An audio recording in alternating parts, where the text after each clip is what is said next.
Congress appropriated $3.1 billion to the Secret Service for the current fiscal year, which was $265 million less than fiscal year 2023. Joining me now is Missouri Congressman Mark Alford. He's a member of the House Armed Services, Small Business, and Agriculture Committees. Congressman, thanks very much for being here this morning. Would you vote for additional funding for the Secret Service? Look, Maria, I firmly believe we don't need to throw more money at the Secret Service. We need new leadership. I do believe that the Secret Service needs to be moved from Homeland Security, which has become really a political tool, I think, of this administration when you consider the biggest liar since Pinocchio is running Homeland Security, Mayorkas, right now. It needs to go back to Treasury. Chairman of the Small Business Committee, whom you know, Roger Williams, proposed this last year. Trump proposed it in his 2021 budget.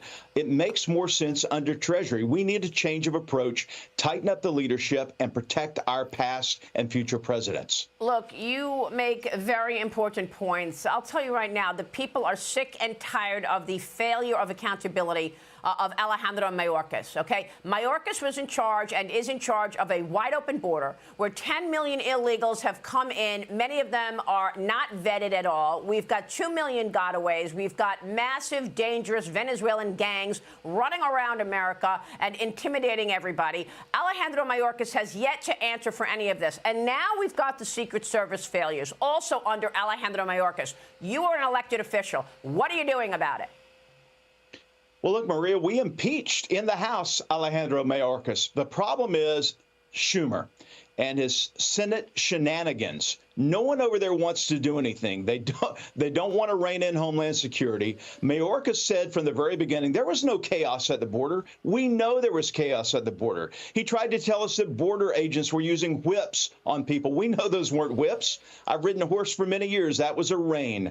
But he never admits his mistake. He comes to Congress in his really arrogant tone and denies the truth and outright lies. It's time for him to go. Schumer won't do anything about it, but he won't do anything. We passed the H.R. 2, the Homeland Security bill.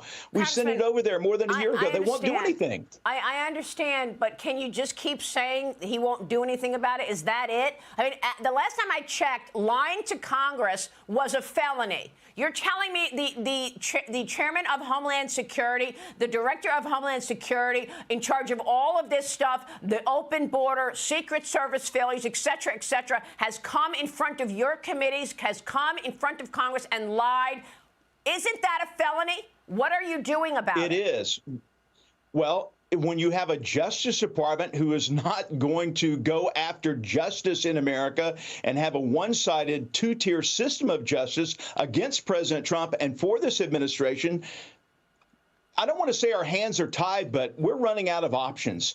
We have done our part. We have impeached Mayorkas. We have gone through regular order to do that. We have laid out the facts. We've got to get new leadership in the Senate. And Maria, this is why, this election is the most consequential for the course of our nation that I have ever seen, not just for the White House, but increasing our majority in the U.S. House so we can actually get something done. So winning back the Senate. Who's overseeing the DOJ?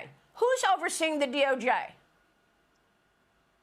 Well, you have Attorney General who wanted to be a Supreme Court justice who was denied that opportunity, and I think rightfully so, by Mitch McConnell and those who did not see him as a fit member of the U.S. Supreme Court. So there are a lot of sour grapes and anger in this administration, and it's taking its toll on the American people. It sure is. We're going to be watching all of this, and it's just outrageous that you've got an individual leading at the top of this here pyramid, Alejandro Mayorkas, overseeing the wide-open border that is impacting Americans left and right, and the Secret Service, which almost killed President Trump. These incidents almost killed President Trump, and the Secret Service failures around them. And here's the guy overseeing it, and he's still just coming into Congress, as you're saying, lying about it. Well, we're going to have to keep a spotlight on Alejandro Mayorkas. I don't know where this is going, but this is just outrageous. I'm tired of their games, I do want to ask you about Maria. economics and agriculture, sir, while I have you. Experts are weighing just how different the economy and small business would look like under Trump versus Harris. So let's go through that. Trump is proposing no tax on tips, no tax on Social Security, and his latest proposal, no tax on overtime. He's promising workers who clock more than 40 hours a week tax-free overtime income, which sounds to me like a good plan because you're really targeting the people who are the hardest working in our country. They're working more than 40 hours.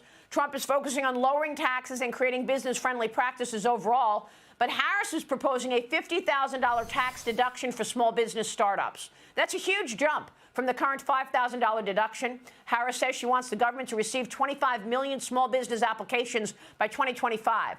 Compare these two plans, and is this small business idea of lifting that to $50,000, is that going to move the needle on anything? How do you get this economy out of where we are? Because we all know that if the Fed is considering a 50 basis point cut, we're in big trouble in terms of an economic slowdown. We know that.